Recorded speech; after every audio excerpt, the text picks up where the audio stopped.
And welcome everyone to South Huron Council meeting, April 7th, 2026. And all members of council are here, which is great. We welcome members of the public that are joining us in the gallery this evening and those that are participating from home. All are, of course, welcome. And welcome our staff as well to provide us facts and information that will assist us in making the best decisions on behalf of the residents of South Huron. There is an amendment to the budget under item 10.2.1 staff report, and we'll go to item number 2 on the agenda for the call the meeting to order and ask everyone to rise for Roll Canada, please.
And please be seated.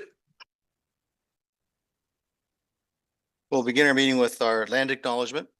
As we gather, we are reminded that the municipality of South Huron is situated on Treaty 29 land that is steeped in rich Indigenous history and home to First Nations, Inuit, and Métis people today. And as a community, we have a responsibility to honor and respect this territory's significance for the Indigenous peoples who lived and continue to live upon it and whose practices and spiritualities were tied to the land and continue to develop in relationship to the territory and its other inhabitants today. In the spirit of reconciliation and truth, we acknowledge the Anishinaabe and the Haudenosaunee peoples on whose traditional territory that we're meeting. I'll ask please everyone to make sure their phones are on mute or turned off, with the exception of our firefighters, so they can leave theirs on. And we'll move to item number 3, please. That South Huron Council approves the agenda as presented. And a mover, please. Moved by Councillor Dietrich, second by Councillor Neeb. Any discussion?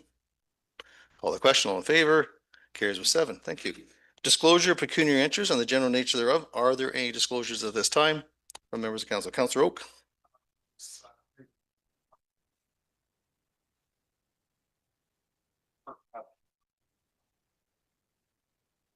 Okay. Sorry, 10.1.2. First cousin property owner. And you submitted the proper forms. Thank you. Any other disclosures at this time? Okay, not seeing him. Thank you for that. And we'll move on to item 5.1. We welcome Will Wellington. I believe he's participating by Zoom this evening.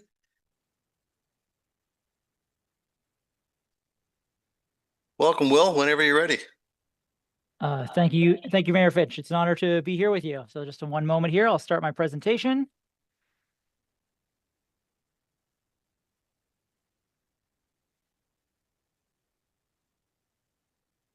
And we can see your presentation. Thanks, Will. Okay, that is great to hear. Awesome. So hello, everyone. My name is Will Wellington. I work with the United Way Perth Huron and the Social Research and Planning Council in particular. And I'm excited to be with you today to share our new report, Our Stories of the Housing Crisis, Findings from the Cost of Housing Survey. So a little bit about the survey. From January to April 2024, United Way Perth Huron ran a cost of housing survey, which heard from 716 Perth and Huron residents who had been affected by rising housing costs across the region, including 41 respondents from South Huron. We heard from all municipalities in the region. And respondents on the whole reported lower incomes than the overall population, but all income groups were represented. And the income categories we used in the survey suggest to us that almost half of respondents could not have afforded a market rate 1-bedroom unit in the region at the time. And over 3/4 of the respondents would have been unlikely to qualify for a single family home at the time. 70% of those respondents were employed full-time across all major regional industries. and 74% of respondents were parents. Respondents were asked open-ended questions about how they'd been affected by rising housing costs, how they had adapted, and what they wanted to share with leaders. They shared what they thought was important in their own words. These were open-ended questions, and our report is structured around the major themes that we observed across the responses. So in this presentation, first we'll look at the themes that came up around housing itself, then how housing costs rippled throughout people's lives, and finally, how respondents made sense of this crisis and wanted to move forward. So firstly, both homeowners and renters have been hurt by high housing costs. Costs have risen dramatically in both the property market and the rental market, and both homeowners and renters have been affected. 31% of all the respondents to our survey said that they had been affected by increasing or unaffordable mortgage payments, primarily through hiked rates on existing mortgages. And the dramatic increases they reported could easily stretch a household budget to the breaking point. And meanwhile, 21% of respondents commented on the unaffordability of the rental market overall. Some respondents reported spending large parts of their income on rent. Some were facing unmanageable rent increases in their current unit. In many cases, renters in our sample concluded that while their current unit might be unaffordable, all other units on the market would be worse. And the quote from South Huron on the slide captures the bind renters can find themselves in. "I have to live in a 2-bedroom apartment that is so overpriced. I need a 3-bedroom, but can't afford what I have. Living month to month is scary, and there's nothing cheaper out there." The rise in market rents has been so extreme in our region that moving can often lead to both a leap in rent and a drop in unit quality. People can get stuck or displaced as housing costs rise. So with available housing so unaffordable, 37% of respondents described their mobility being reduced in some way.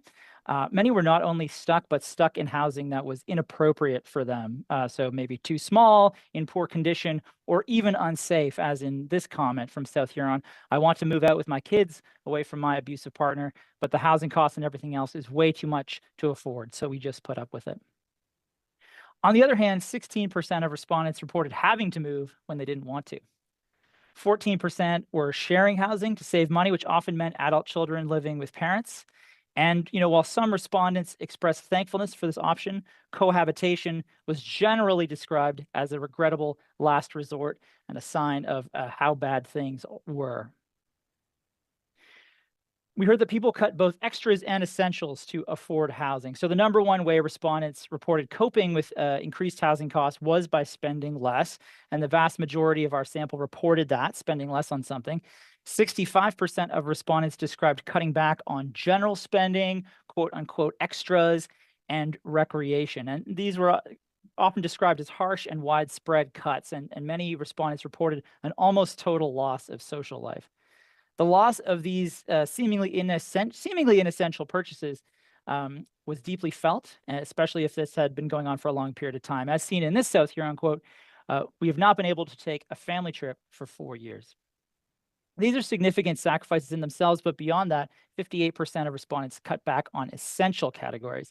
Almost half of respondents reported spending less on food and groceries, and some respondents made comments indicating various levels of food insecurity, from cutting out types of food to eating less healthily to skipping meals and going hungry in some cases. To afford housing, people work more, but many fall behind. So 21% of respondents also tried to earn more, primarily by working more through additional jobs and overtime. Working more leaves less time for family and personal well-being. Many respondents reported reaching their limits, as in this quote from South Huron: "I'm not eating so there's food for my children. I'm working more hours, and I got a second job just to keep afloat. I'm literally spreading so thin, I can't keep doing it." Many respondents reported that whatever changes they made were not enough to maintain their finances, and 34% of respondents reported an unstable or declining financial position. So these respondents were saving less, they were living paycheck to paycheck, they were taking on debt. High housing costs affect mental health and children. So for at least 25% of respondents, high housing costs worsened their mental well-being, causing stress, fear, frustration, sadness, and hopelessness. And this wasn't something we asked about directly. So I think this is one statistic that's probably, we might have got a different number if we'd asked about this explicitly, but we had to imply this from the wording that people used. 27% of respondents with children reported their children being affected. And so these children were losing out on enriching activities. They had less personal space in smaller units. And in comments like this one from South Huron, parents described additional stress from giving their disappointed children less than they wish they could. So it's hard to keep up with everything while raising 2 kids and having to explain to them that they don't get to do everything their friends do because we simply can't afford it. People see leaders as responsible for an unfair crisis. So many respondents made comments suggesting explanations for the housing crisis. And we saw similar numbers of respondents pointing the finger at the public sector and at the private sector. So these respondents saw this crisis as being enabled by both neglectful public officials and selfish business people. And 34% of respondents highlighted many ways in which current housing costs seem unfair. That's shown in this South Huron quote. I'm unable to qualify for a mortgage due to high interest rates and stress test rules, yet rentals cost as much or more than a mortgage. These respondents noted, for example, that they work hard at good jobs, making good money, sometimes more than full time, sometimes with significant education, and yet are struggling to afford quote unquote ridiculous market rates for even undesirable units. Respondents want action and affordable housing. So respondents were eager for this crisis to end. 61% of respondents commented on the need for change and on possible solutions. And they emphasized the urgency and unsustainability of the situation and the consequences of inaction. Some said bluntly that more must be done. 46% of respondents called for various measures to make housing more affordable. 26%, the largest group, called for more housing, with many stressing the need for affordable housing in particular, as in this quote from South Huron, affordable housing, affordable housing, affordable housing. While respondents often expressed a lack of faith in decision makers, they also expressed a yearning for change and for leaders who deliver it. So our recommendation in the report is to build the new community housing Huron-Perth needs. The support for affordable housing that we heard from survey respondents reinforces a growing consensus that the community housing stock should be expanded. And we call on individuals, organizations, and especially governments to set ambitious regional targets for new community housing and make serious investments to achieve them, taking inspiration from comments like this one from South Huron. If you can make an impact on these ridiculously high house prices, please do. So thank you for listening to this presentation. It is really an honor to represent the stories of Huron-Perth residents with this report. And we were very gratified to hear from some survey respondents who valued the chance to share their experience, like as in these 2 quotes. And we thank you for the opportunity to share their stories today. This is my information here. If you are interested in hearing more from the Social Research and Planning Council, we do have a new research blog called United Insights that you can sign up for. You can find blog posts on our website, and you can find the full report, our stories of the housing crisis on our website, as well as an executive summary and so forth. So I'll be happy to take questions and comments now. Thanks very much, Will, for your presentation. We appreciate it. Any questions from members of council? Councilor Oak, go ahead, please. Yes, thanks, Will, for the information here. Just a quick question. There's a proposed housing project in the south part of Exeter that there was a news item there a few weeks ago, and just wondering timelines on that, where you see that project going. Yeah, so that's a project being headed up by our colleague organization, United Housing, which is also affiliated with United Way Perth Huron. That is a project that is in pre-development. So, housing projects like that take a long time to get through pre-development and then finally into development. I know in that case, they are at the point of fundraising for pre-development and for acquiring the land. And of course, they'll be also, I understand they're waiting as well to ensure that servicing can extend to that part of the region from the municipality. So I think they are looking at a 3 to 5 year timeline to completion for that project, assuming all goes according to plan. Thanks, Will. Any other questions at this time? Okay, thanks. We'll go ahead, Councilor Need. Yep, thank you through the chair, and thank you very much, Will, for the presentation. In the presentation, just towards the end, it was talking about the need for affordable housing, and I just know in the past we've had discussions about affordable housing, but also attainable housing, and I'm just wondering if there were, because there is a distinction between affordable and attainable, and I think in the public there might be a misunderstanding of what affordable means. I'm just wondering if you could go over what that affordable housing means. Yeah, so it is a bit of a vague term. Like you're absolutely right to point out that there is some disagreement about what these various terms mean. At United Way, we tend to use a definition of affordability, which is that housing is affordable if it's no more than 30% of your yearly total household income. But of course, that means that different levels of price are affordable to different households.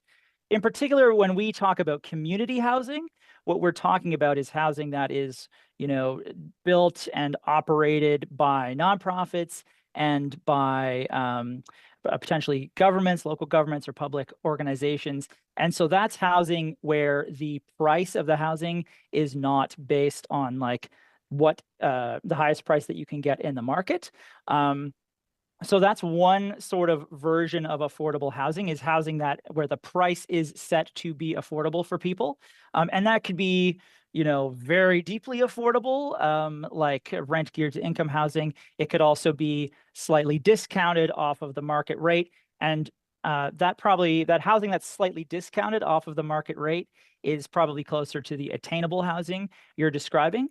And the other part of the picture, of course, is that we would hope that primarily through more market housing development, actual private market housing would come down in price as well and fulfill some of that attainable level of housing. So I don't know if that quite answers your question. I could certainly give another shot at it, but that's what I would say. We're talking primarily with community housing. We're talking about housing where the price is set to be affordable for people based on their needs, as opposed to the price that can be obtained in the market.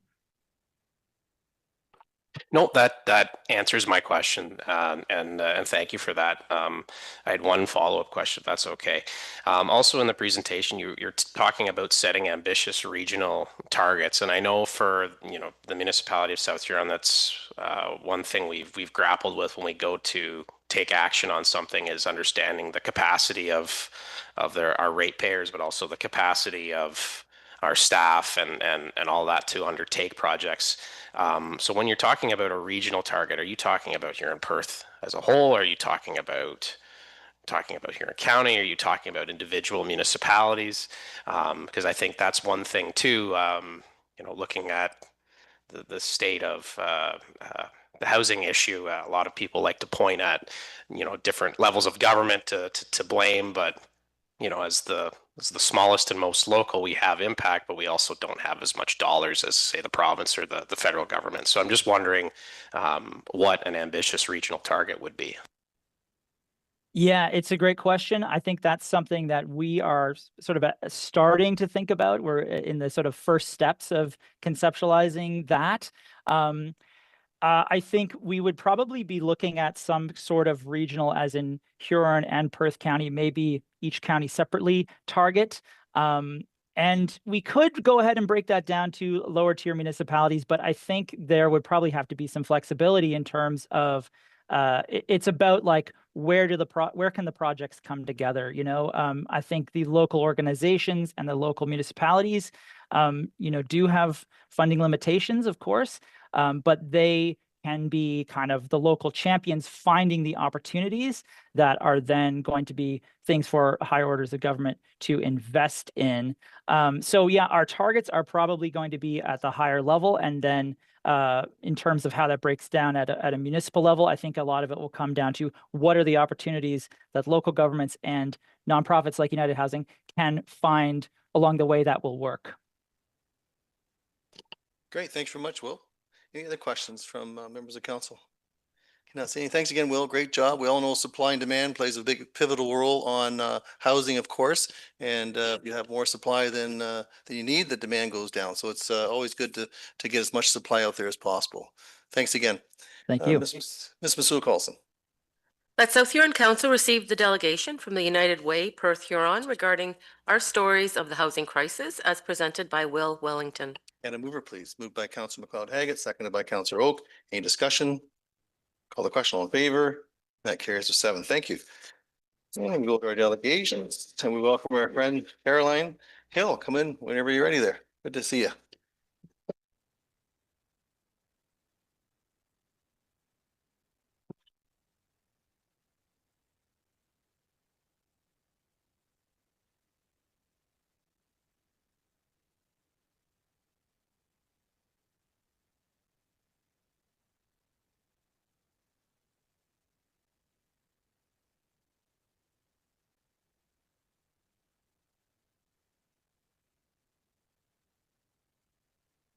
Through you, the mayor. My name is Caroline Hill, the Exeter BIA manager, and thank you for allowing me this time to provide you an overview of 2025 and some of our plans for 2026. Next slide. In 2005, a rejuvenation of the Exeter BIA occurred with the introduction of some new and extended events to provide some consistent foot traffic in the downtown core and include our North End businesses to our yearly calendar. These events included a leprechaun hunt, Ladies' Night Passport, Kid Venture Wednesdays, Touch a Truck, Pet Parade, and Pay to Spend Christmas campaign. These events have engaged the community to come down Main Street and explore the many businesses that line it. This year, the Exeter BIA renewed its online business directory on its website and now have a banner hanging in the South Huron Recreation Centre to help direct visitors and community members to a one-stop shop for everything in the Exeter BIA. Next slide. The Exeter BIA also invested in enhancements to the beautification of the downtown. Canada flags were added to the spring and summer banner display, adding a sign of pride, especially during U.S. tariff trade war talks. The BIA also included new winter banners and additional festival lighting for a total of just over $7,200 in additional investment, along with our annual contribution to flowers and watering services in the summer. Our Canada flag banners received newspaper coverage, putting Exeter on the minds of many once again. Next slide. Social media has become the Exeter BIA biggest success out of 2025 in helping support businesses in the BIA. Engaging videos and photos highlighting our businesses and their offerings, along with sharing unique attractions and spots in Exeter, we were able to support the growth of many business social media pages. We received comments that new faces were seen in shops, increase in foot traffic during events, and spikes on website pages and bookings. Experiencer Exeter on Facebook had a social media viral moment, bringing thousands of new viewers to our social media page and other posts from across Canada and the US. A photo of cans at Hanson's Independent with a Made in Canada shelf sticker went viral during the start of the US tariff threat with over 580,000 views. Next slide. In 2025, the Exeter BIA approved the creation of associate memberships to businesses that are just outside or feed into Exeter. This would allow other businesses to get involved in BIA events, initiatives, advocacy, and marketing.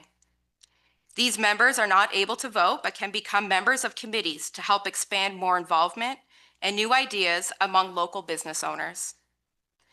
The BIA also revived the White Squirrel calendar and are now exploring options for new garbage bins and look forward to continuing this initiative in 2026. Next slide. We are very pleased to finally launch a Spend Local, Support Local program that ensures local funds remain local. We currently have over 20 businesses signed up to accept our local gift certificate and look forward to expanding this list over the coming months. We will be using these BIA bucks for giveaways, local community donations for draws, and sporting event sponsorships to encourage people to spend local and explore Exeter's businesses. These are great during the holidays and can also allow local business owners to support each other with staff incentive giveaways. Thanks to the Community Futures of Huron, we were able to receive a grant to help with the fund and support the launch of this program over the coming months. Next slide. Main Street construction will be impactful to the businesses in Exeter. From north to south, these major projects impact overall sales, increase costs at times, and can be disruptive to day-to-day business. The BIA has prepared several projects this year, including the BIA Bucks program, enhanced videos and posts on how to access businesses during construction, and continuing events to draw the community to Main Street. We look forward to working with the municipality to do everything we can with signage and communication to help ease impacts and help get the word out to the community of how to still navigate the area during this time.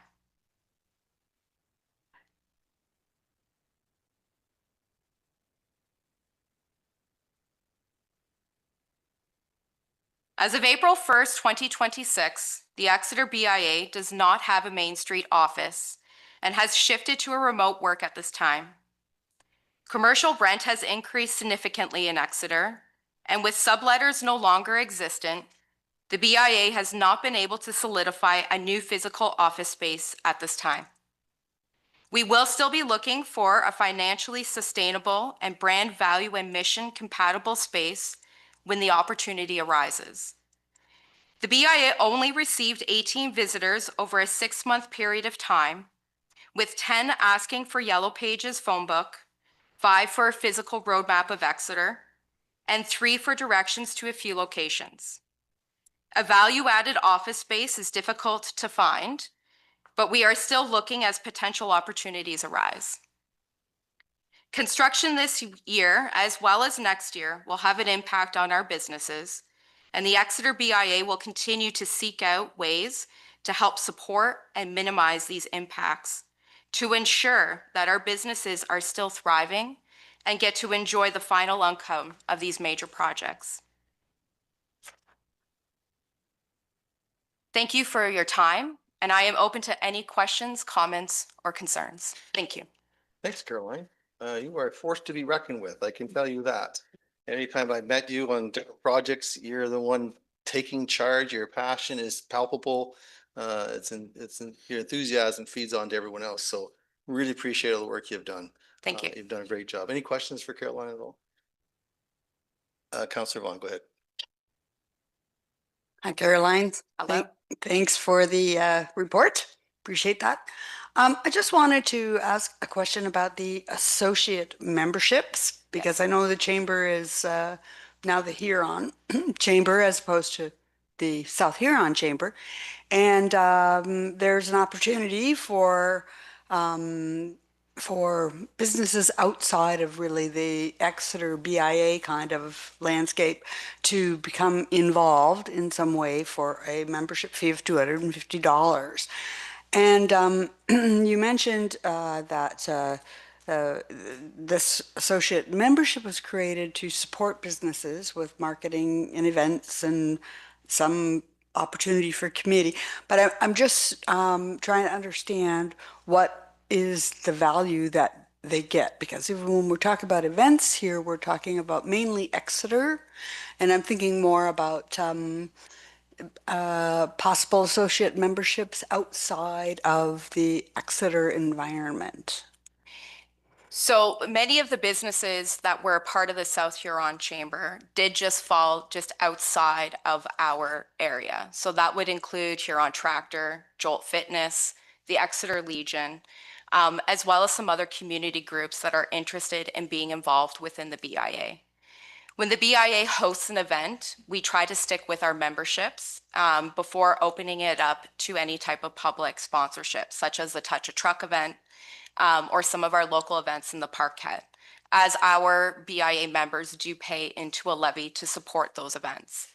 The associate memberships allow those types of businesses, such as Jolt Fitness and those that I've mentioned, to then be able to then participate into those events, which also helps elevate their own business. We also will allow them to then be shared within our social media, doing extra social media videos such as the one that I did with White Squirrel and Jolt Fitness, of having access to Willis, as well as our newsletter, getting information about grants that sometimes not all businesses do receive through the chambers, as well as the ability to have a connection that is still local within South Huron, especially when it comes to any type of municipality, council meetings and so forth, that they do still have a local connection versus just a big Huron chamber. So those would be some of the benefits that do come out of the associate membership, as well as that ability to really have the access to the advocacy that sometimes a bigger Huron chamber may not have the ability to pick up the phone and make those types of connections. So that's where that fee does come into play, as well as the board felt that there should be a fee associated with our associate memberships, since they do also pay into that levy for the use of the time and our marketing time within the BIA. Okay, thank you. You're welcome. Any other questions for Caroline? Not seeing. Thanks again, Caroline. Great job as usual. I enjoy working with you, and having Willis on the back of the truck from time to time. It always gets the kids excited. So thanks for all you do. You're very welcome. Thank you very much. Ms. Masu Carlson. That South Huron Council receives a delegation from the Exeter Business Improvement Area, BIA, regarding a review of the 2025 as presented by Caroline Hill. And a mover, please. Moved by Councillor Neeb, seconded by Councillor Oak. Any discussion? Call the question. All in favor? That carries with 7. Thank you. And move on to 6.2. Welcome our friend Ken Palin. Whenever you're ready, Ken, just have a seat. We have about 10 minutes.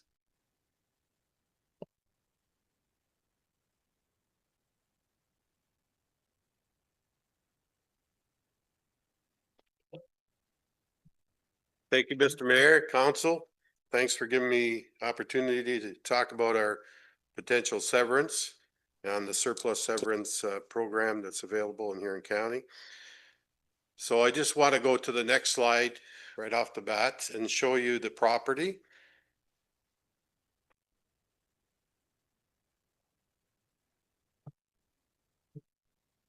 There it is.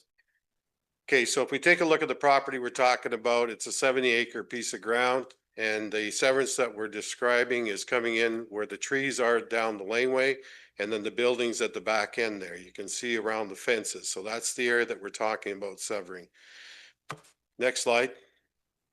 Some of the background information was we built this property in 1988. And we did it according to all the permits. It was allowed by the ASABLE at that point in time. And also we got permits through Stephen for building and such. Next slide. And the biggest concern with the ASABLE was to have, there's 2 different floodplain events they talk about. One is a 250 year, it's called a regional event, and the other one's a 1 in 100 year. So they wanted if we go to the next slide, that just shows the numbers there. But the basic bottom line was when you built the house, there was not supposed to be any basement under the house, which there isn't when we built it. And also the building had to be at the 1 in 250. I'm going to say the 1 in 250 year level rather than the regional, because that was discussed at that point in time as well. So, and the mechanical and the electrical had to be above those levels as well, the 1 in 250. Next slide. So the barn and the outbuildings could be allowed at the 1 in 100, but the electrical and the mechanical needed to be kept above the 1 in 250. Next slide. So there's the permit for the barn and the house. Again, everything was allowed then. Next slide, please. Okay, so there's three different pictures here. One is the old barn that was there when we first bought the property. We tore that down. The bricks that were in the old barn were made of the Crediton slot bricks, actually, and we ended up using those bricks to build the house with. The other picture shows the barn that we replaced it with, and we basically put the barn in the same spot as the old barn. And then the other one's just the engineering of the barn itself. Next slide. So there's a picture of the original house that was on the property. It had a basement, and it also was much lower. We built the whole property up. There's the new house that we built at the time. And then that just shows the entranceway going into the new house. Next slide. We were able to, we had sand back in there, so we were able to dig a pond and use the sand for building up all the property to the 1 in 100 flood event or above. And the other thing, that pond, we then fenced it off so that the children didn't go in and play in it. And we kept the cattle out of it by fencing it off. And it also worked very well as a fire pond. So as we told any of the firemen, they're welcome to come in and use that pond if there's ever a fire in the local area. We do that at one of my businesses as well, and they actually use that area for practicing. But they haven't used this area for practicing, but that's what the pond was allowed for. Next slide. As you noticed, the trees, we planted trees up and down the fence line there and the area going into the property. And that area there then has a culvert as well close to the house. So we put a culvert in there as well. So when the spring events happen and you end up with the spring water moving around, it can cross the laneway there. So for flood prevention, having all those roots and trees there and that prevent washouts from occurring. Next slide. In 1999, we were allowed to build a pool shed and an outdoor pool there. And again, we were told they need to be at the 1 in 100 year flood level and to keep the electrical, the mechanical above that level of the 250 level, which we did. The next slide just shows the permit for the pool and such. Next slide. The year 2000, we had what I call a 1 in 100 flood event. And there were 7 inches of rain that occurred. It was in July in a real short period of time. And also there was a lot of bales of hay in the fields at that point in time. Round bales was a big thing then. And a lot of them ended up in the ditches and blocking the ditches. So there was a big flood that occurred during that for a 2-day period of time there. Next slide. So this picture shows the water level that occurred at that point in time. I just wanted to let everybody see where that actual water goes when there is this 1 in 100 year flood event. So the pool house there is the top left, and there was no water got in it. The barn is at the bottom right, and there was no water got in that. The next slide, please. And that other picture shows the back of the pool, and there's no water got in the pool. And the other one shows the front of the house. And of course, that house is 6 feet taller than the 1 in 100 year event because it's at the 1 in 250 level. So we didn't expect that to ever happen anyway. Next slide. So in the year 2008 and 2009, the municipality of South Huron, or Stephen at the time, whatever, raised the Sable line by 24 inches, by 2 feet. And so at that time I said, how is this going to affect my property when they're building up this Sable line? So I hired Doug Culbert, the surveyor, to come out and take a look at that. And that's where we noted that it was 24 inches taller. And we also then, on the next slide, we also then did a survey of all the property back where the buildings were. And in yellow there, it just shows the top of the porch, where the house porch is. And it's at 244.2, which is about a half a meter above what we were supposed to build it at. And the rest of those numbers all are above the 1 in 100 year flood level. So it kind of matched with that July 7 inches of rain. Everything worked the way it was supposed to work. Water didn't get into buildings. Everything was built according to plan, and everything seemed to work according to plan. Next slide. So at the same time, we also then said, okay, what is the Sable line? What is the level at the Sable line? And so the height of the roadway of the Sable line, if you look at those numbers, the regional 1 in 250 flood was supposed to be 243.7. So the Sable line is built slightly below that, about 0.7 meters below that. And the next slide, and also there, the Sable line is about 26 feet wide. So just so we remember that. And then the next, am I at the next one there? No, yeah. This one shows the laneway going into the property. There was some talk about if you're back there and a big flood comes, well, you can't get out of the property. Well, the height of the laneway going back into the property is about the same height as the Sable line. So all of credited in the rest of the world down there will be floating, I guess. So if you ever had one of those events. So then also just to let you know that there's about 54 to 57 feet between the two fences, between those trees. You couldn't see the fences with the trees there, but that's about what there is. So it's a big laneway going in, it's level. And also there's, it's about 20 feet wide there going in of gravel. Next slide. One of the benefits that occurred when they built the Asable line up by 2 feet was that the water now stays on the east side of the Asable line. And it used to just all come at once at us coming across on the west side. By building that up, it kept the water over there and allows the water to come out slowly through 2 catch basins that go into a culvert and then into the creeks there that are into ditches that end up going down into the Asable. So the next slides here. This shows slightly to the north of my property. And then the next slide shows slightly down further to the south. And so you can see all the water that's gathering across on the east side of the Asable line there. Next slide. The other two there show, you can see the Berry property. Just there was a building there somewhere. Did we miss a slide? Maybe we did. But it basically shows water that goes all the way past the Berry property, then past the Beaver property to the south, and then down past that old house that's been there for years, and then down to the Crediton Road there. So there's a lot of water that's there. And it took several days for that water to go away. That event occurred on December 29th of this 2025. So I was able just to capture that. I got lucky that, but it definitely has been a big benefit to putting that in there. I don't know who decided to raise it by 2 feet, but it seems to have helped us anyway. Next slide. So in the year 2018, we put in a generator, and that's for general comfort, but you can see that generator is up at the one in the regional flood level, the 250 level. And that generator will run for several days to a week. So if there ever was an event, of course, you could just stay in the house and everything would be fine. You have your electricity and such. Next slide. So this just talks about a GPS map that we're going to see on the next slide, but it shows about 3.7 acres there. So we'll just go to the next slide there. The red part of that area is where the houses and the buildings are there. And then the green is showing the laneway going in.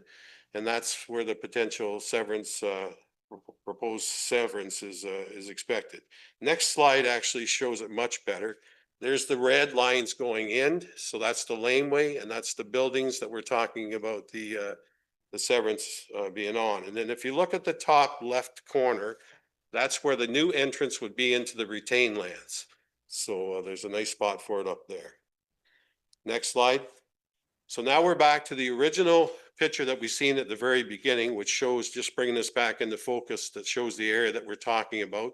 So just on the fences going around those buildings there, that's what we're talking about in the laneway coming in. Next slide.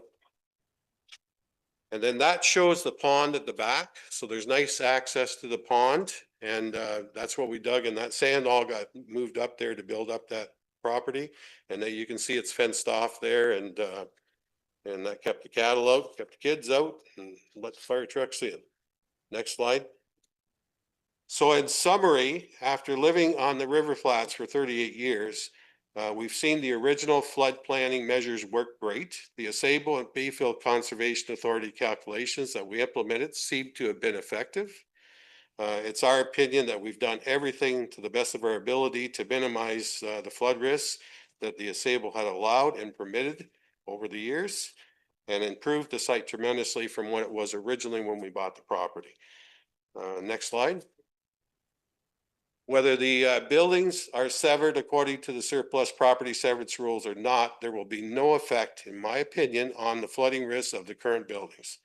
No further building, if that is what the Asable preference and the municipality preference is, can be controlled through zoning or what have you.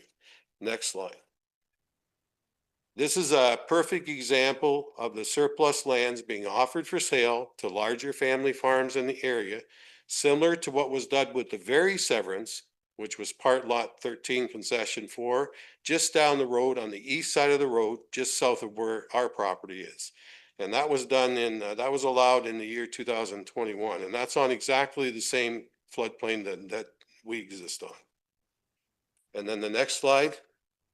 This just shows the property, the very property that was allowed to be severed back in 2021. And there's just the house and the shed that was allowed. Next slide. So thank you very much from Ken and Sally Palin, and happy to be here with all you folks, and good luck with your decision on hopefully allowing our severance. Always good to Any see you, Ken. questions? Yeah, always good to see you, Ken. You did a great job. I can tell you this is why it's important to document and photographs and showing all that evidence and the history, and you're very cordial in your presentation. So yeah, well done. Any questions for Ken at this time? Not seeing any. Thanks very much, Ken, for your Thank you. presentation. Well done. Ms. Masook Olson. That South Huron Council receives the delegation regarding severance proposal 70353 of Sable Line Consent Application C007-2026 as presented by Ken Phelan. And a mover for that, please. Moved by Councillor Oak, second by Councillor Neeb. Any discussion? Call the question. All in favor? That carries with 7. Thank you. No public meeting. Go to 8.1, please. That South Huron Council adopts the minutes of the public and regular council meeting of March 16th, 2026, and council workshop meeting of March 23rd, 2026, as printed and circulated. And a mover for that. Deputy Mayor moves, seconded by Councillor Vaughn. Any discussion? Call the question. All in favor? That carries with 7. Thank you. 9, please. That the minutes, agendas, and correspondence of the following committees and or boards be received as presented to council. Huron OPP Detachment Board, minutes of January 26, 2026, and OPP report. Exeter Business Improvement Area, BIA, minutes of February 10th, 2026. Sable Bayfield Conservation Authority, draft minutes of February 19th, 2026, and agenda package of March 26, 2026. Dashwood Community Advisory Committee, draft minutes of March 19th, 2026. Upper Thames River Valley Conservation Authority, draft minutes of February 24th, 2026, and agenda package of March 24th, 2026, as well as the 2026 budget package. And a mover for that, please. Moved by Councillor Oak, seconded by Deputy Mayor. Any discussion? Call the question. All in favor? Carries with 7. Thank you. 9.6, please. That South Huron Council receives the March 9th, 2026 draft minutes and April 7th, 2026 report of the CAO Performance Review Committee, and that council approve the recommendation of the CAO Performance Review Committee as follows. Excuse me. That remuneration for the 2026 calendar year be set at $189,371 per annum, retroactive to January 1st, 2026. And that the professional development allowance continues to be set at $15,000 for the 2026 budget year. And a mover for that, please. Moved by Councillor Neeb, seconded by Councillor Vaughn. Any discussion? Thank you very much, everyone. Call the question. All in favor? And that carries with 7. Good. Next item, please. 10.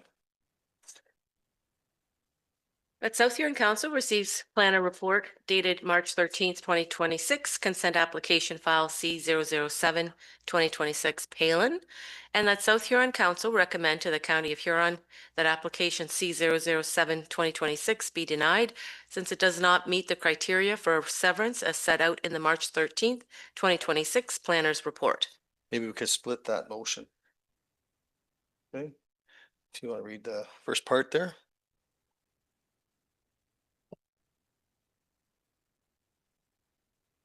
That South Huron Council receives planner report dated March 13th, 2026, consent application file C007-2026 Palin. Mover for that, please. Moved by Councillor Oak, second by Councillor Neeb. Any discussion? Councillor Neeb, go ahead.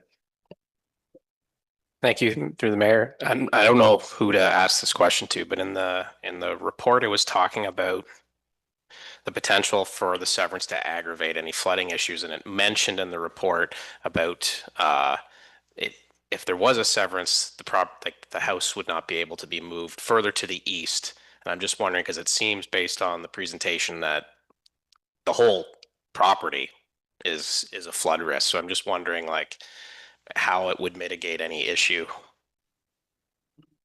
Okay, and we can go with that. Go ahead, Mr. Close. Victor. Thank you very much. I can only speak to this at a high level because I'm a planner, not with the Conservation Authority. But I did discuss this at length with them. They said that while the entire property is within the flood hazard, the roads within the flood hazard and the lands east of the road are within the flood hazard, that hazard is less extreme the further east you get.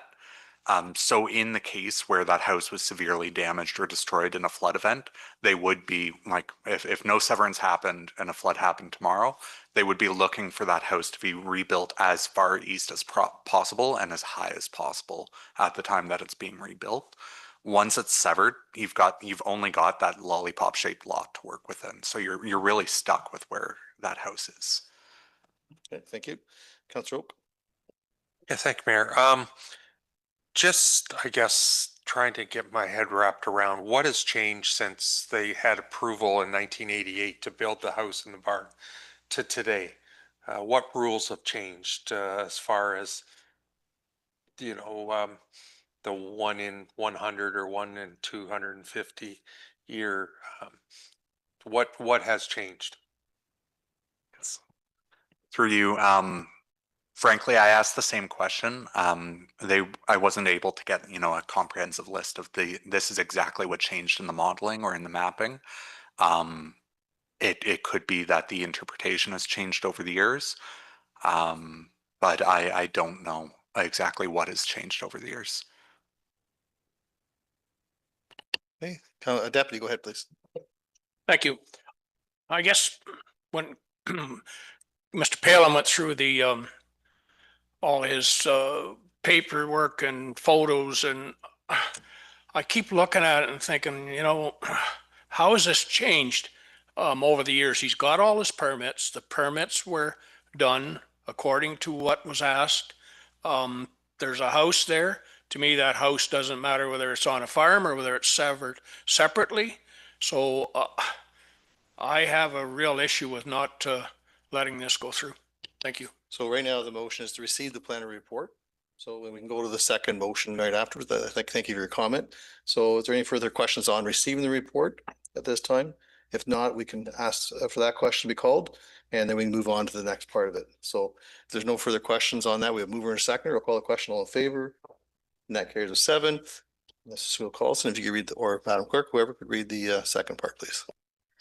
That South Huron Council recommend to the County of Huron that application C007-2026 be denied since it does not meet the criteria for severance as set out in the March 13th, 2026 Planners Report. And a mover for that?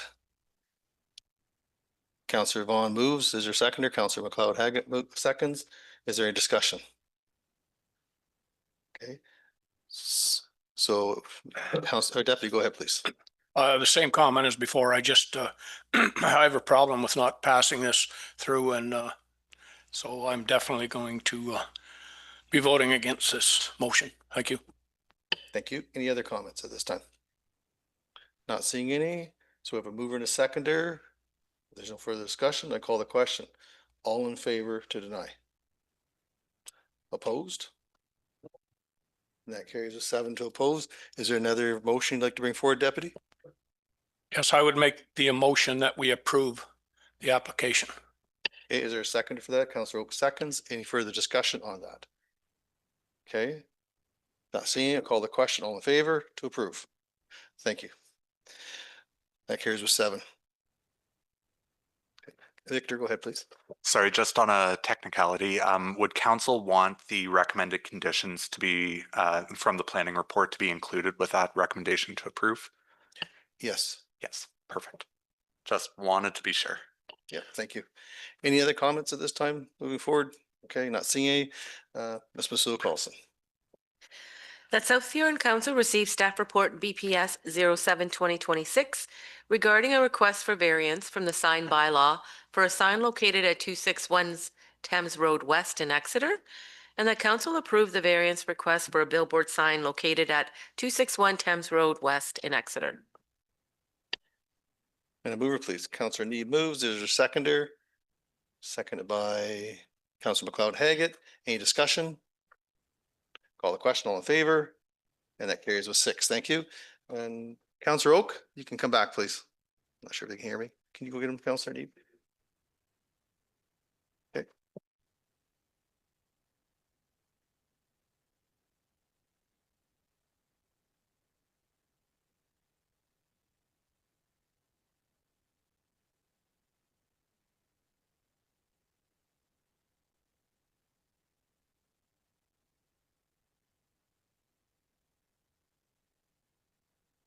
Okay, moving right along. Miss 10.1.3, please. That South Huron Council received staff report BPS 08-2026, and that the community improvement plan be released for public consultation and a public meeting be set. And a mover for that, please. Moved by Deputy Mayor, seconded by Councilor McLeod Haggard. Any discussion? Call the question, all in favor? Carries with 7. Thank you. And 10.2.1. This is the budget amendment. That South Huron Council received staff report CSD 05-2026, Stephen Arena roof update, and that council approve option blank outlined in the report, and the council approves the 2026 budget amendment of from the Recreation Capital Replacement Reserve to fund the Stephen Arena roof project. And a mover for that, please. Moved by Councilor Neeb, seconded by Councilor Oak. Discussion. Where do we want to go? Councilor Oak, go ahead, please. Yes, I'd like to include option 2 in this recommendation. Okay, very well. Is there any further discussion on option 2? Okay, not seeing any. Councilor Vaughn, go ahead, please. Yes, I also agree with option 2, but there was also with the engineer's report, also a question about whether we should be getting an estimate for ductwork, sprinklers, and mechanical units. I'm not sure what the mechanical units are, but does that apply in that third paragraph? Or is that yet another paragraph that needs to be in that motion? Who'd like to take that?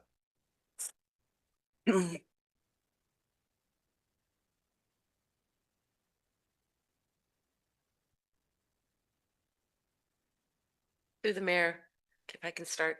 The additional weight on the rink roof, I think that paragraph was put in there because when we started this, it was about occupancy. And so those would be required for occupancy.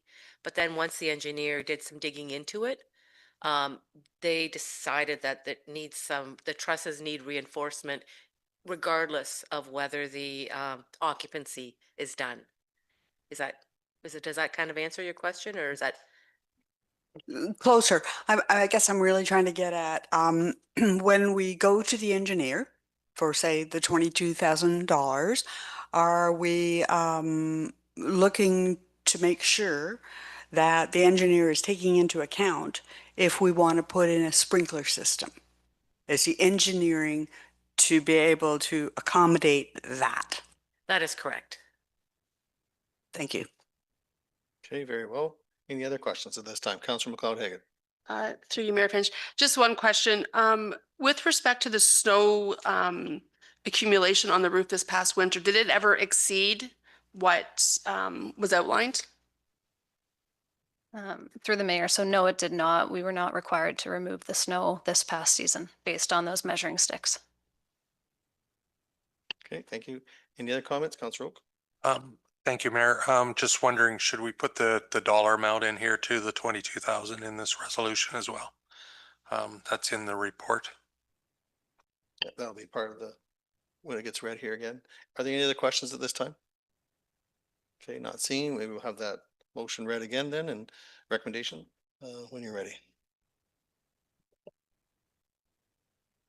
So that South Huron Council receives staff report CSD 05-2026, Stephen Arena roof update, and council approves option 2 outlined in the report. And council approves the 2026 budget amendment of $22,000 from the Recreation Capital Replacement Reserve to fund the Stephen Arena roof project. That was moved. Moved by Councillor Neeb, second by Councillor Oak. Any further discussion? Call the question, all in favor? And that carries with 6. Thank you.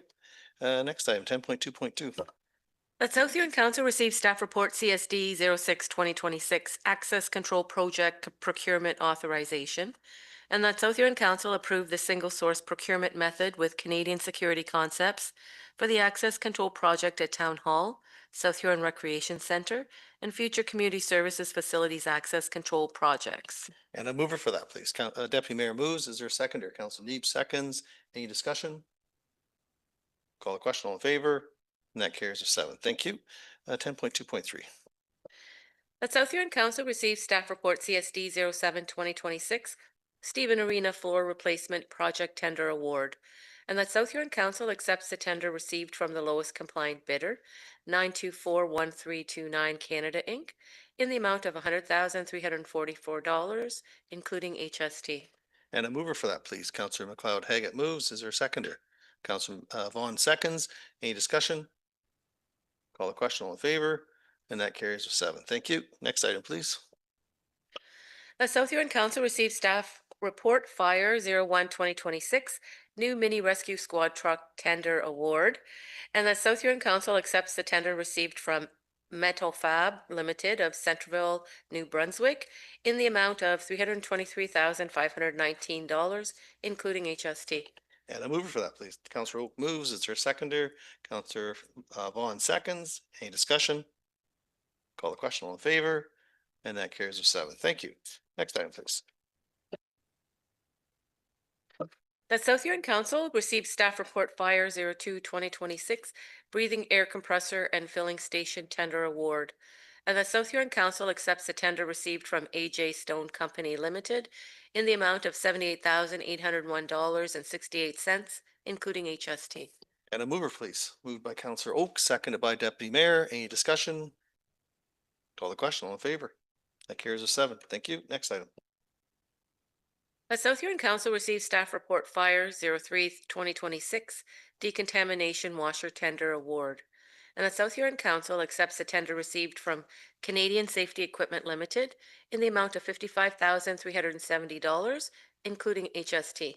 And a mover, please. Moved by Councillor McLeod Haggett, seconded by Councillor Neeb. Any discussion? Call the question. All in favor? And that 7. Thank you. Next item. The South Huron Council received staff report TSD 05-2026 Motor Grader Procurement, and the South Huron Council accept the lower quote from Bryant Tractor Limited for a new motor grader through the Canoe Group Purchasing Program. And a mover, please. Moved by Councillor McLeod Haggett, seconded by Deputy Mayor. Any discussion? Councillor Oak, go ahead, please. Thank you, Mayor.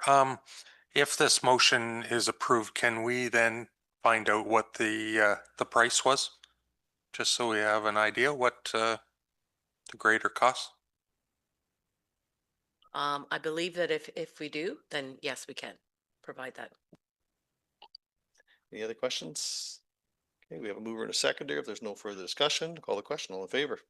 And that carries with 7. Thank you. Thanks, Jeff. Next item, please. The South Huron Council received staff report ESD 10-2026 tender results for replacement of 3 4-wheel drive pickup trucks, and the council accept the tender from the lowest bidder, Listowel Ford 2017 Limited, and authorize award of a contract for 3 4-wheel drive pickup trucks in the amount of $210,027.45, including HST. And a mover, please. Moved by Councillor Vaughn, seconded by Councillor Neeb. Any discussion? Call the question. All in favor? And that carries with 7. Thank you.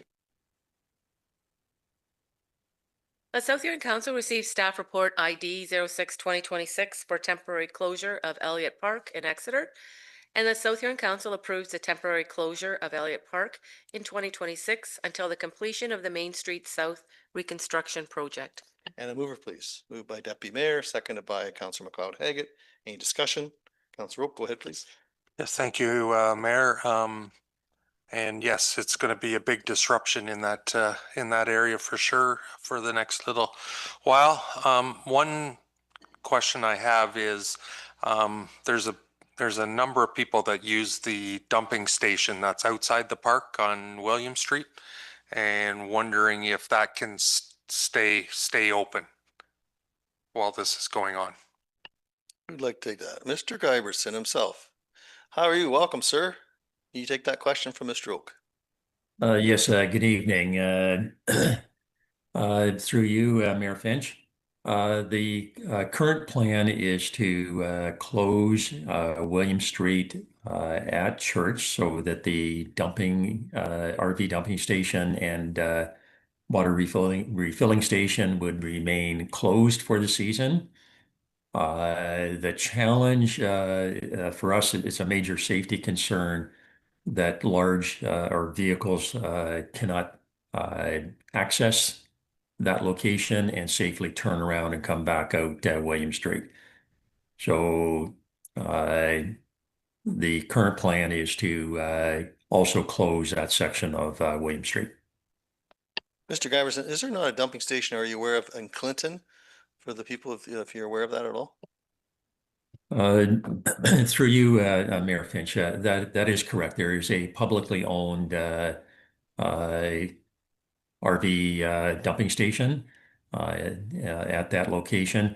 But there's also privately owned facilities and portable RV waste removal companies. So there are other options for the RV owners. Thanks, Mr. Giverson. The Deputy Mayor has a comment. Thank you. Yes. And yeah, it would be very difficult to get in there without that whole park to make the turn because somebody's got to back down there. And I saw people back up before. Thank you. Yeah. Councilor Oak. I guess, and that's fine. I guess I know that I've seen many people back down that hill, that back down there because they don't go into the park to go through all the trailers and then do the turn. They back down there and dump. So it's being done all the time. So that would just be my comment on that. That I don't see the issue because it's far enough away from Main Street. It's a street over. Anyways. Mr. Giverson, I see you have your hand up. Yes, through you, Mayor Finch. I just also wanted to point out that we are diverting traffic. So there's a detour route that takes traffic, southbound traffic will be going down Church Street and then turning on Williams. So there's a considerable increase in traffic, which is the other component of why backing down to the dumping station would be a safety concern. Under normal circumstances, all the traffic stays on Main Street, and there's a lot more flexibility and less traffic on William Street. But with the detouring and all the traffic disruption throughout this project, there's just too much traffic in that area to be able to safely do that maneuver. Yeah, and that's fair. Although in the first section of other than the week where it's totally closed, the traffic is still going to be flowing down one way, southbound, is it not? On Main Street still? Mr. Giverson? Through you, Mayor Finch, that is correct. The northbound traffic will stay on one lane on Main Street, and southbound will turn right on Church and go up William and back down Victoria onto Main Street. But that's a large increase in traffic heading over to that location and that intersection of Church and William. So it's a safety concern for the staff. The public have other options, including private disposal companies and private RV campground facilities as well. Councilor Oak? Yep, thank you. And just another question on this construction. I don't know if I can ask it here. Is McNaughton planned to be closed as well so that people aren't going down Andrew by the pool and turning to go down McNaughton? I guess I'm worried about people heading all the way down Andrew and then turning onto McNaughton to get onto that Main Street, keeping people, all the traffic going by the pool on the other direction. Mr. Giverson or Mr. Wolf, would like to take that? Go ahead, Jeff. Through the mayor, we can tag team this one.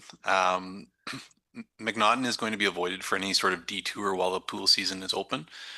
So our intent is to avoid traffic in that area while the pool is open, but then there is the intent to have some detouring traffic in there after the pool season. So it's something that we can keep an eye on. But in terms of northbound traffic trying to detour around the open lane, at this point, we don't foresee it as a potential issue. Thank you. Any other questions at all? Okay, thanks for the discussion. If there's no further discussion, I'll call the question. All in favor? And that carries with 7. Thank you. Next item, please.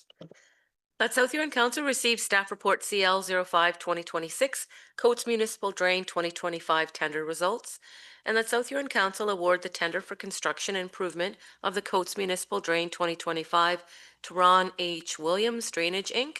in the amount of $286,763.49, including HST. And a mover, please. Moved by Councillor Dietrich, second by Councillor Oak. Any discussion? Call the question. All in favor? And that carries with 7. Thank you. Next item, please. The South Huron Council received staff report CAO for 2026 facility booking policy follow-up for information. And a mover for that, please. Moved by Councillor Neeb, seconded by Deputy Mayor. Any discussion? Okay, call the question. Oh, Councillor McLeod-Haig, go ahead, please. I would like to do a recommendation on this one, that staff bring back a draft facility booking policy for our review. And then a second recommendation also would be that we get this yearly report showing who is actually using the facilities and booking them, just so that we can see who's piggybacking that are not for profit, that are piggybacking on top of organizations that are nonprofit organizations, so that we can keep track of the flow and what's happening. Councillor Vaughn. Yes, I just want to kind of go back to 2019 to motion number 105 and motion number 106, which was an amendment to motion number 105. We use different terminology throughout these reports, and sometimes we talk about licensed charitable companies, charities. Sometimes we talk about registered charities, and I've even seen it sneaking in here about not-for-profits. Do we allow all manner of not-for-profits, just in the verbiage between the different types of reports?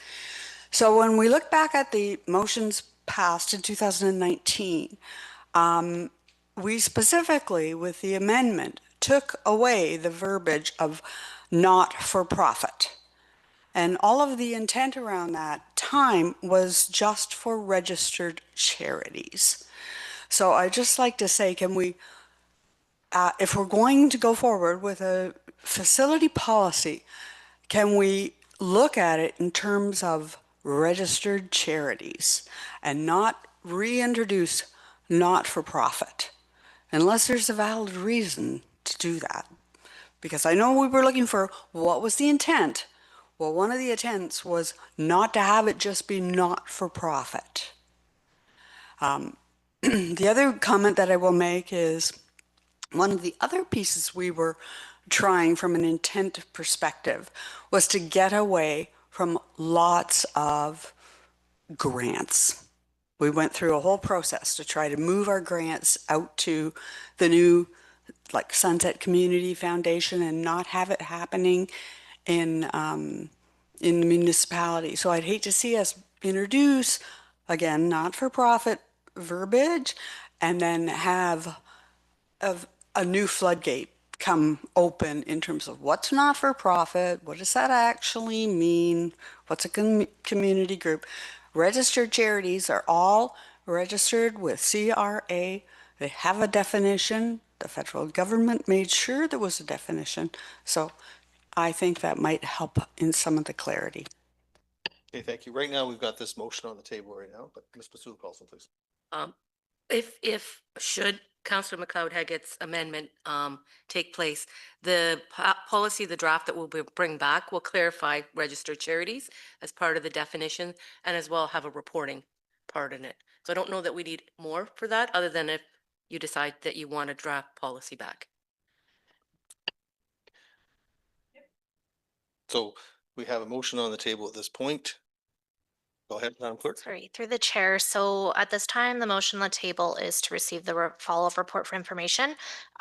The previous deferred motion, which was that staff draft a facility booking policy and incorporates a specific number for registered charities for council consideration, is further on in the agenda under items arising for discussion from previous meeting. So at that time, council could make a decision regarding bringing back a staff or draft policy. If that makes sense. Councillor Neeb, and then go ahead. Just more of a comment. I think it's actually really great that we've been able to support the number of charitable organizations, and 34,000 for charitable organizations. And then we've also exempted fees upwards of 40,000. So I think that's one thing for us to keep in mind too, is, you know, if we have a better policy, we can probably see even more use and at least more flexibility and more, from an operational standpoint, a little bit more clarity for staff when we get requests to use our facilities. But at the end of the day, like, we want these facilities to be used. I think we don't want them to be sitting empty. So I think it's a good credit to the previous council and this council that we've allowed this much usage, sorry, in order to provide community betterment. So just thought I'd throw that out there. I think that's great. Great comments, Councillor McLeod-Haggett. So through my second recommendation that I asked Alex, would we do that when we're dealing with the one next, or now? Through the chair, so that could be an amendment to the current motion as it's tied to these follow-up information reports. If council would choose, we could do an amendment, a motion to amend that motion that's on the table to include an annual report. If council so chooses, and I'll let the CO add anything if she'd like. Any comment? I would just add, and that staff bring back a facility booking policy for council consideration. And as stated, I will include the report and CRA definition, among other things, in the draft. Councillor McLeod-Haggett, you're satisfied with that amendment? Yes. Councillor Neeb, comment? Thank you. Through the chair, with the deferred motion, it was asking for a option as well. So would we be able to include a specific option in this amendment, or are we making two motions on? I'm just Through the mayor, if council does not provide any other direction, then we'll just keep basically make the policy match kind of what's already in place. Just clarify it a little bit more, and then council can tweak it how you like once you see the draft report. Okay. So it would basically be for registered charities. Okay, so we're in the process of an amendment right now, correct? Okay, we'll just wait for that to be concluded.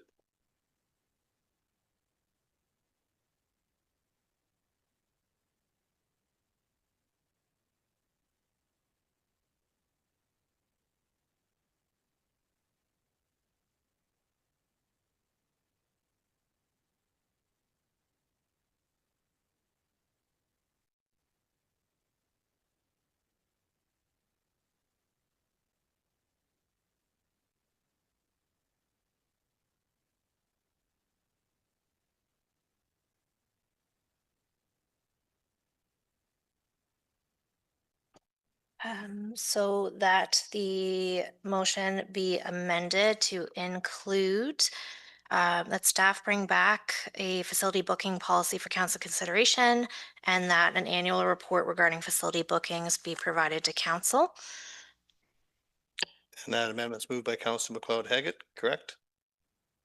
Okay, and seconded by Councillor Neeb. Are you seconding it? Seconded by Councillor Neeb. In discussion, Councillor Neeb, you have a question? Go ahead. sorry, I don't want to get in the weeds. When we're talking about facilities, are we talking about community halls, or are we talking about all facilities? Because that is. The way that this one is going to be set out is all facilities that can be rented. Okay, so we have an amendment, moved and seconded. So all in favor for the amendment?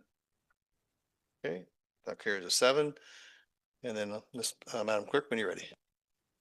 So that South Huron Council received staff report CAO 04/2026 facility booking policy follow-up for information, and that staff bring back facility booking policy for council consideration and an annual report on facility bookings.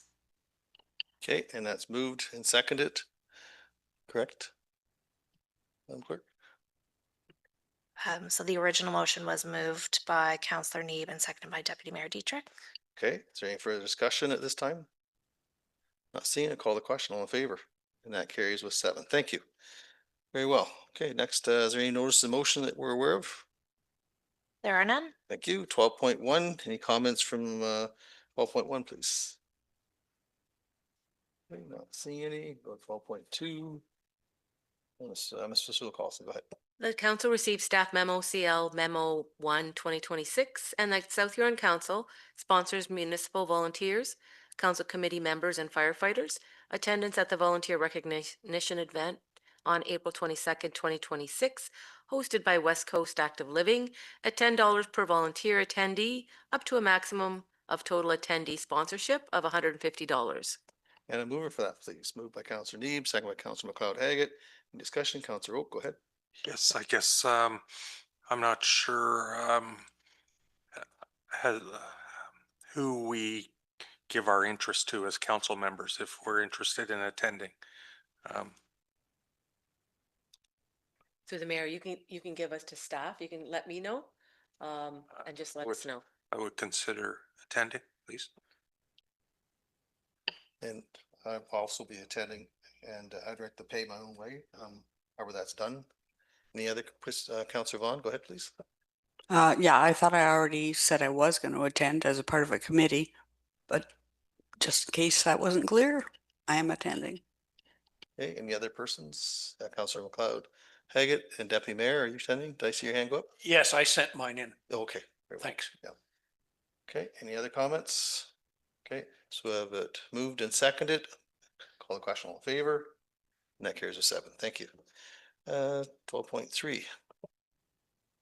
Then I don't think that there's any need to move forward with this one. No, I don't either. 13, any new business from members of council? Okay, not seeing any. We go to Mayor and Councillor comments and announcements. Are there announcements or comments at this time? Councillor Vaughn, please go ahead.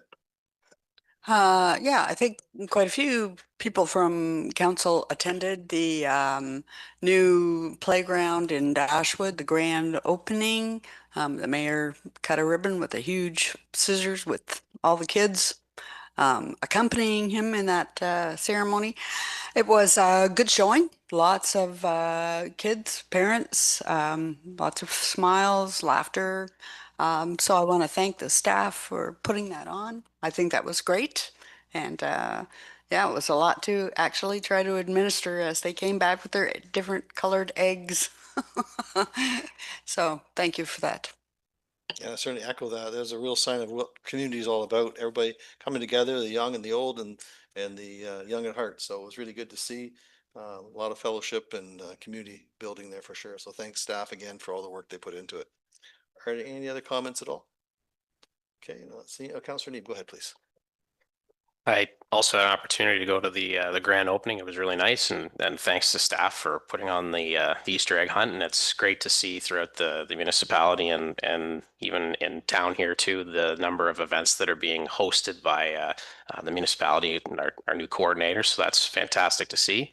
On Saturday, I had the opportunity to attend the Exeter Skating Club Carnival.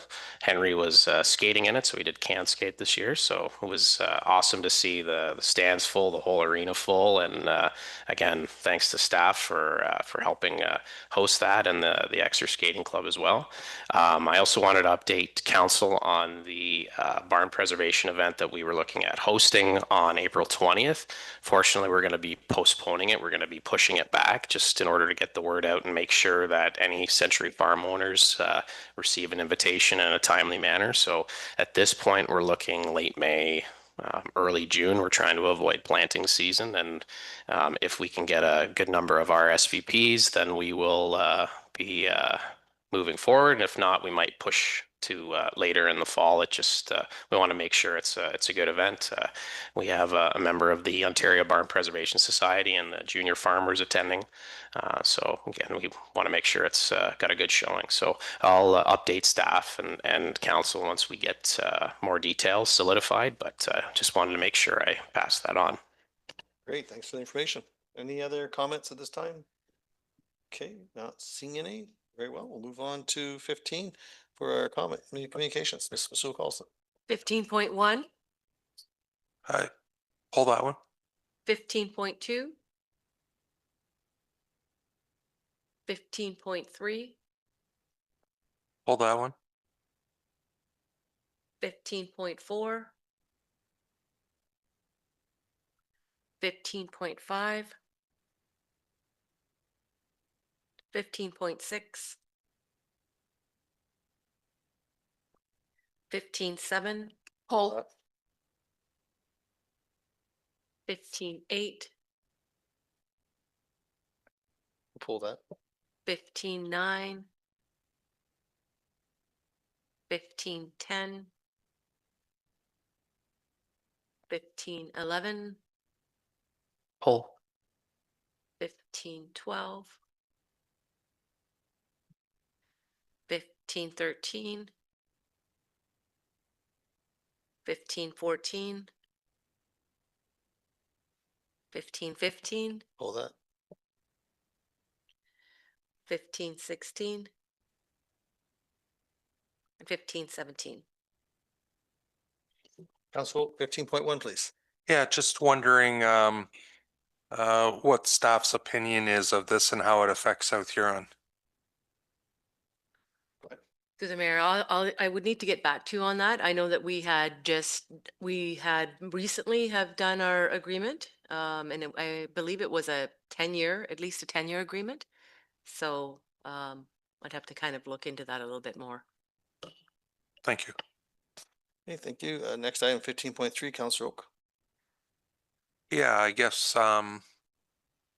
just the communication from BRA is talking about changes to the ICI recycling costs effective January of 2027.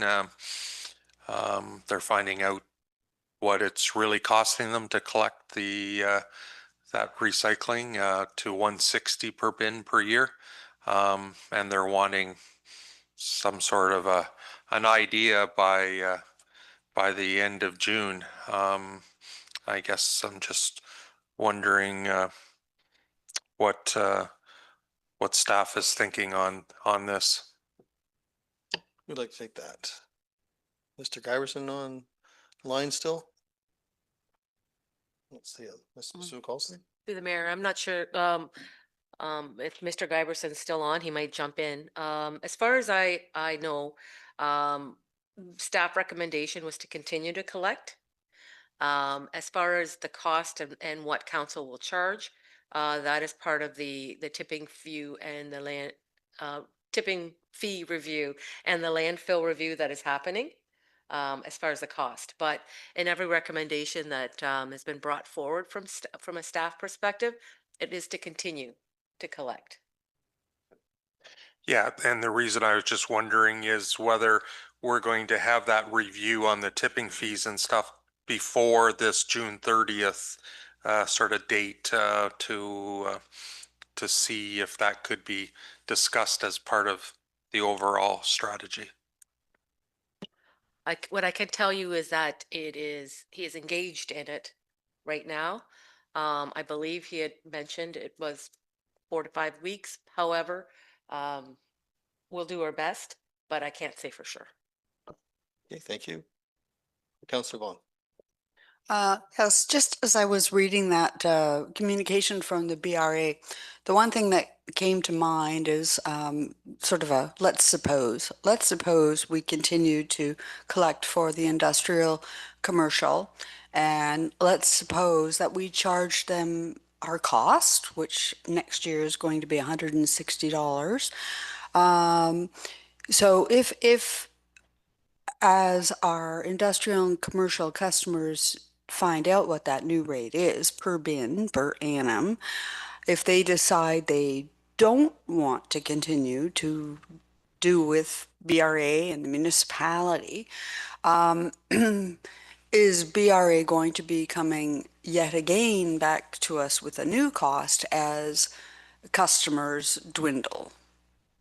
So they didn't mention anything about that. So it's kind of, if we told them in June we wanted to go a particular way, if it turned out our industrial and commercial customers didn't want to partake, are they going to keep amending that to be up and up and up in cost? Something to think about. Through the mayor, leave that with me and Dawn. We'll follow up on that. It was my understanding that that was the flat rate and that ICI customers could decide not to collect and we just wouldn't collect from them. But whether or not the price will change if there's less, that we can follow up on that one. Yeah, thank you, Mayor. My biggest concern is if this keeps climbing, it's going to end up in the landfill instead of in the recycle world. And that's the last thing that we want to do out of this whole thing is fill our landfill quicker, sort of thing. So yeah, it's sort of a chicken and the egg type of scenario. So yeah, looking forward to further discussion, I guess. Great, thank you. No further questions. Go on to 15.7, Councillor McLeod-Haggett. Yes, to you, Mayor Finch. I would like to make a recommendation that we approve this alternate form of security for Ms. Frayne. Okay, we have a mover for that. Is there, wait for our clerk to get that prepared? That South Huron Council authorize the site plan agreement for SPA 2 2024 Frayne be amended to accept bank draft or certified check, and that a provision be added that no interest be earned or payable to the owner or any successors upon release of the securities. So move, Councillor McLeod-Haggett. Yes. Is there a seconder for that, please? Councillor Vaughn seconds. Any discussion? Deputy, go ahead. Thank you. Just a question. What happens to this check and certified? Where does it go? Does it get cashed immediately as soon as how does that work? Through the mayor, the treasurer takes that and yes, we hold it in our accounts. It gets cashed. We hold the cash. Thank you. That is correct. Thank you. Yep. Okay, so we have a mover and a seconder. Is there any further discussion? You call the question. All in favor? And that carries with 7. Thank you. 15.8, just making everyone aware, this webinar coming up, I'll be attending that this week. I look forward to that. And 15.11, Councillor Need. Yeah, thank you, Mayor Finch. Through the chair, we have correspondence here from the Trees and Me, which is offering some childcare, and I know that's been something that we've been looking for in the municipality for a long time. They're looking, I think, based on my understanding, to operate a program through the summer, but they're looking to get started during PD days, and they were looking to have the fees for the kitchen waived during the 2 PD days, I think, based on my understanding. Through the mayor, so they're actually looking for those 2 PD days as well as the use of the kitchen once a week starting July 3rd to the end of the summer. So that's 12 days I calculated in total. Okay, thank you. Okay, so you'll really make a motion then, Councillor Need? Yep. Thank you. Madam Clerk, when you're ready.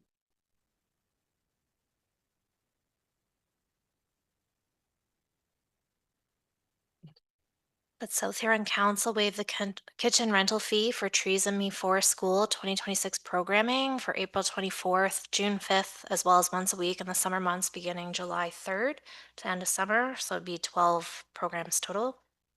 So move, Councillor Need. So moved. Is there a seconder for that, please? Councillor Oak seconds. Any discussion? Councillor Vaughn, go ahead, please. Yeah, just a question. Is this Trees and Me, is that a registered charity? Does anyone know? Ms. Masood Coulson, would you know, or Amanda, would you know? Through the mayor, I don't believe they are. I know in the letter, it outlines that they're working on getting their license, but it hasn't indicated if they're a registered charity or not. Okay, thank you. Any further discussion, Councillor Oak? This is the group that's working with the school board, right, to be able to offer the before and after school program as well, is correct? So, yeah, I just wanted to make that distinction as well. Okay, thank you. Any further questions? Okay, we have a mover and a seconder. If there's no further discussion, I'll call the question. All in favor? Opposed? And that fails. Okay, thank you. Next item, 1515. I'm just wondering if we can support that. Madam Clerk, would you go prepare a motion for that?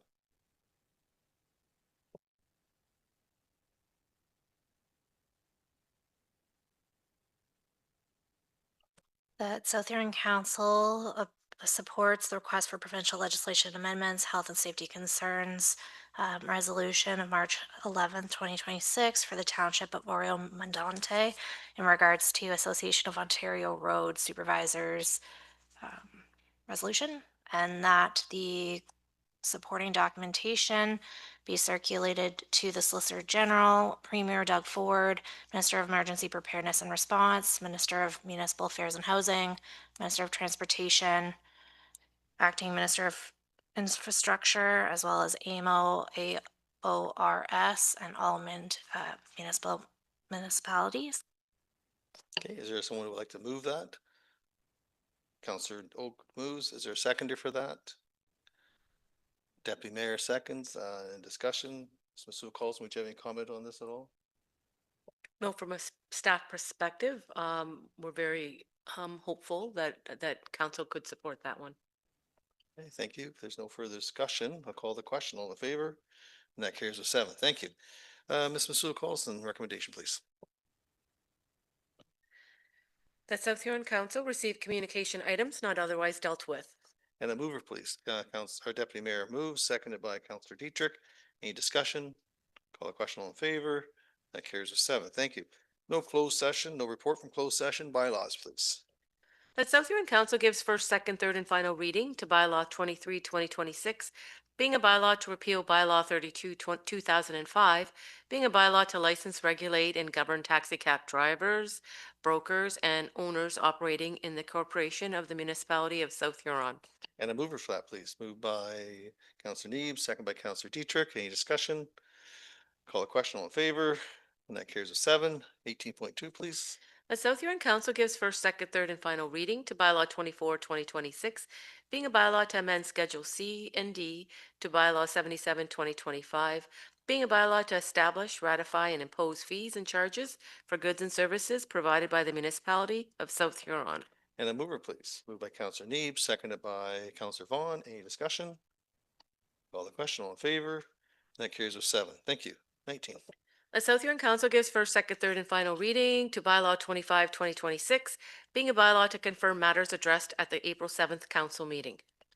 And a mover for that, please. Councillor Dietrich moves, Councillor Neeb seconds. Any discussion? Call the question. All in favor? Carries with 7. Thank you. And 20. The South Huron Council hereby adjourn at 7:38 p.m.